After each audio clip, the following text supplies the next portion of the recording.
რა შედეგებით ასრულებს 2025 წელს საქართველოს სახელმწიფო ელექტროსისტემა?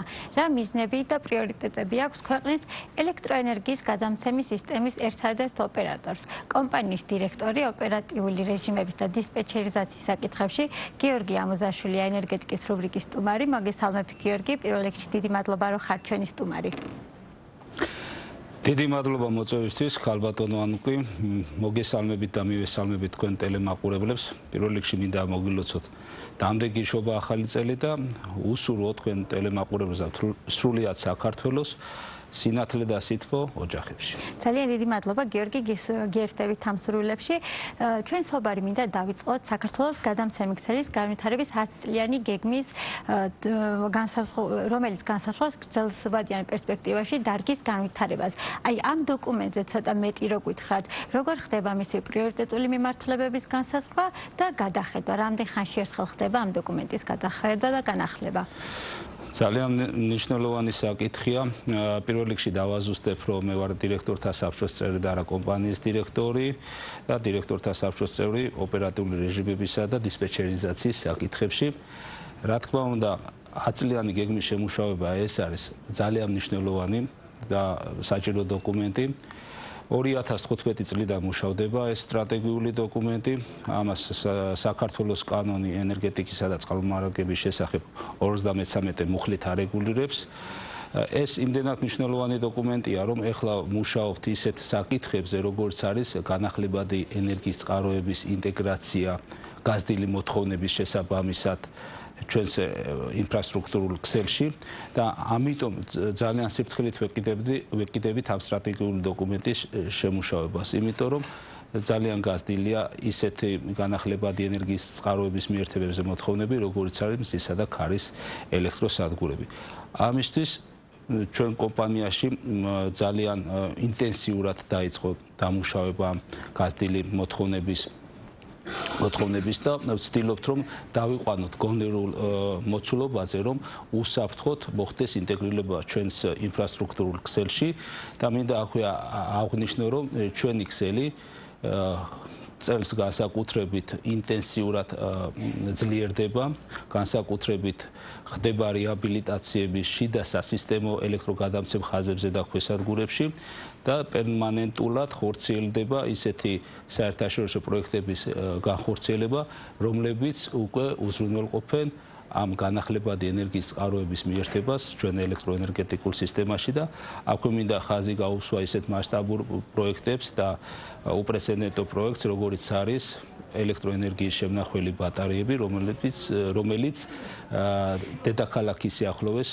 განხორციელდება და დამატებით უსაფრთხოების გარანტიას მიღებს. ახლა ამ საკითხს ცოტა მოგვიანებით მივუბრუნდეთ. თქვენ ახსენეთ, რომ ძალიან დიდი მოთხოვნა განახლებადი ენერგიის ინტეგრაციის თვალსაზრისით და სტუდიაში, როდესაც ხშირად ყავს ხოლმე კერძო სექტორის წარმომადგენლები, ისინი ხშირად ზუსტად ამ მას სვამენ ხოლმე ხაზს ერთ-ერთ გამოწვევა, მათთვის რჩება ქსელთან ინტეგრაცია, იმიტომ რომ ესეც გასაგებია, ქსელს არ აქვს მუდმივად საშუალება დაერთების და ამას ჭირდება გაფართოება და ასე შემდეგ.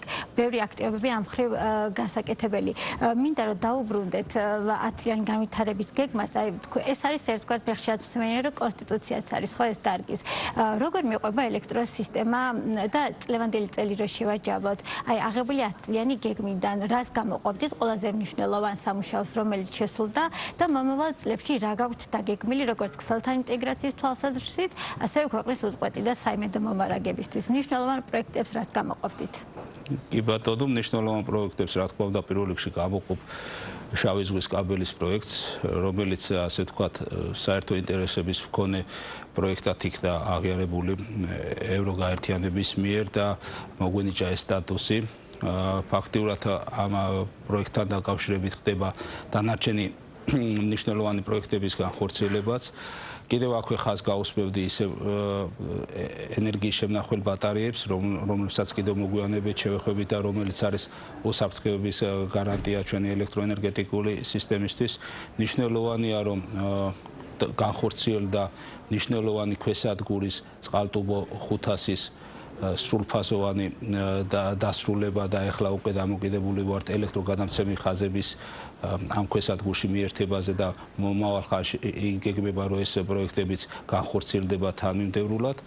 კიდევ რაც შეეხება, როგორც აღვნიშნე, ჩვენი ელექტროენერგეტიკული სისტემის დადგმული სიმძლავრე არის 4700 მეგავატი და აი ეს განახლებადი ენერგიის წყაროების იმ კომპონენტით უნდა მოხდეს ქსელში ინტეგრაცია, რომ სისტემა იყოს უსაფრთხო, დაბალანსებული და რა თქმა უნდა უზრუნველყოთ იმპორტ დამოკიდებულების შემცირება ამ განახლებადი ენერგიის წყაროების მეშვეობით და ჩანაცვლება იმპორტირებული გაზზე მომუშავე თბოელექტროსადგურების, რა თქმა უნდა, სრულად ვერ ჩავანაცვლოთ, მაგრამ ნაწილობრივი ჩანაცვლება რომ განახორციელოთ. ჩვენ ხშირად ვსაუბრობთ იმაზე, რომ ეკონომიკის დასთან ერთად მოხმარებაც იზრდება.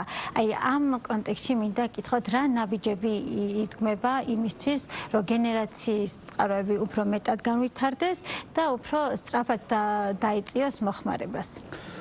ძალიან კარგი კითხვა არის, მინდა აქვე თქვენ ტელემაყურებელს ვაუწყო ერთი ისტორიული ფაქტის შესახებ. 31 ივლისს წელს დაფიქსირდა უპროცენტო მოხმარება საქართველოში რეკორდული მაჩვენებელი, ეს იყო 2535 მეგავატი. და ამ ბოლო პერიოდშიც, დეკემბერშიც ისტორიულ ნიშნულებზე გავდივართ, მაღალი მოხმარება ფიქსირდება და დღე-ღამეში ქვეყნის მოხმარება 50 მილიონ კილოვატ-საათზე მეტი არის. ეს ძალიან კარგი არის და მაჩვენებელია იმისა, რომ ელექტროენერგიაზე მოხმარება იზრდება, ეს არის მაჩვენებელი იმისა, რომ ეკონომიკა ვითარდება, იმიტომ რომ ენერგეტიკა განაპირობებს ეკონომიკის განვითარებას, მოსახლეობაში არის საშუალება, რომ შეისყიდონ ელექტრომოწყობილობები და ელექტროდანადგარები, რაც უფრო ზრდის, ასე ვთქვათ, მოხმარებას ელექტროენერგიას და ამავდროულად კიდე ეს თანამედროვე გადასვლები ენერგიაზე და ტექნოლოგიური განვითარება ზრდის ელექტროენერგიაზე მოხმარებას. და თქვენ კითხვას რაც შეეხება უშუალოდ როგორ ხდება გენერაციის მიყოლა ამ მოხმარების განვითარებასთან დაკავშირებით, წელს მაგალითად შევიდა ისეთი ელექტროენერგეტიკული ობიექტები ექსპლუატაციაში, როგორც არის ხობი 2 ჰესი და მტკვარი ჰესი. თუმცა ეს განვითარება არ არის ისეთი თანმიმდევრული და ისეთი სწრაფი, როგორც გვინდა. მოგეხსენებათ, რომ რამოდენიმე წლის წინ, 7-8 წლის წინ შეჩერდა ჰიდროელექტროსადგურების პროექტების განვითარება და ამან გარკვეულწილად დაღი დაასვა ამ გენერაციის განვითარებას და ძალიან მჭიდრო და აქტიური მუშაობა მოგვიწევს ახლა განსაკუთრებით ჰიდროენერგეტიკულ პროექტებზე, განახლებადი ენერგიის პროექტებზე, რომ რაც შეიძლება თანმიმდევრულად და სწრაფად განახორციელოთ ეს პროექტები, რომ უკვე გაზრდილი მოხმარების ფონზე გაიზარდა იმპორტ დამოკიდებულებას და ეს იმპორტ დამოკიდებულება რომ შემცირდეს, არ არის საგანგაშო ნიშნული ახლა ამ დროისთვის იმპორტ დამოკიდებულება, თუ შევადარებთ განვითარებულ ქვეყნებს გარშემო დაბალი მაჩვენებელიც კი არის 10-15% ფარგლებში მერყეობს ზოგადად წლებში, თუმცა სასურველი იქნება რომ ეს მაჩვენებელიც შემცირდეს. იმპორტ დამოკიდებულების შემცირება პრიორიტეტული მიმართულებაა და როგორც ჩანს ეს ერთ-ერთ გამოწვევად რჩება, თუმცა იმ მომავალ წლებში თავარ გამოწვევად თქვენ რა გესაღებათ და გადაჭრის გზებს როგორ უყურებთ სისტემის ფუნქციონირებიდან გამომდინარე? როგორც უკვე აღვნიშნე, ძალიან მჭიდროდ ვამუშავებთ 10 წლიან გეგმას ახლა ხომ და ძირითადი მან საწყისი ინფორმაცია არის განახლებადი ენერგიის წყაროები. აი ეს გამოწვევა არის განახლებადი ენერგიის წყაროების გაზრდილი მოთხოვნები თვითონ ინვესტორების მხრიდან და მაძიებლების მხრიდან და ჩვენ ახლა მუშაობთ კონკრეტულ იმ გეგმაზე, რომ რეალისტური პროექტები როგორ გამოვყოთ, როგორ განახორციელოთ სწრაფად და როგორ მოვახდინოთ მათი ექსპლუატაციაში შეყვანა. და ჩვენი საუბრის დასასრულს ძალიან მოკლედ რომ ვისაუბროთ აი ამ თემაზე სტაბილური ფუნქციონირებისთვის და ოპერატიული მართვისთვის. რა არის ყველაზე მნიშვნელოვანი გასაკეთებელი? ყველაზე მნიშვნელოვანი არის ახალი ტექნოლოგიების განვითარება. იცით რომ გლობალური დათბობა, კლიმატის ცვლილება იწვევს გარკვეულ პრობლემებს ამინდების და მეტეოროლოგიური პირობების კუთხით. ძალიან ცვალებადია მეტეოროლოგიური პირობები არა მარტო საქართველოში, რეგიონში, უცბად შეიძლება შეიცვალოს ამინდი და ამან გარკვეულწილად გამოიწვიოს პრობლემები და გამორთვები ჩვენ ელექტროენერგეტიკულ ქსელში. აი დღესაც მაგალითად იყო მასშტაბური გამორთვები ძლიერი თოვის გამო და მოგვიწია ასე ვთქვათ ახალი ტექნოლოგიების გამოყენება რო არ ყოფილიყო და ესეთი ავარიასაწინააღმდეგო სისტემების განხორციელება რაც ჩვენ უკვე წლების წინ განახორციელებთ და თადარიგი დავეჭირეთ უფრო მასშტაბური სახე ექნებოდა და ელექტროენერგეტიკული სისტემა ჩაქრებოდა გენერაცია განვლდებოდა ამიტომ ძალიან მნიშვნელოვანია ახალი ტექნოლოგიების განვითარება პროგნოზირების სისტემების განვითარება ენერგოდამაგროვებელი ბატარეების ქონა დედაქალაქის და ისეთი მნიშვნელოვანი სამხმარებლო კვანძების სიახლოვეს, რომ აცილებული იყოს ყველანაირი ექსცესი და ინციდენტი, რომელიც გამოწვეული ხდება მეტეოროლოგიური პირობების გაუარესებით.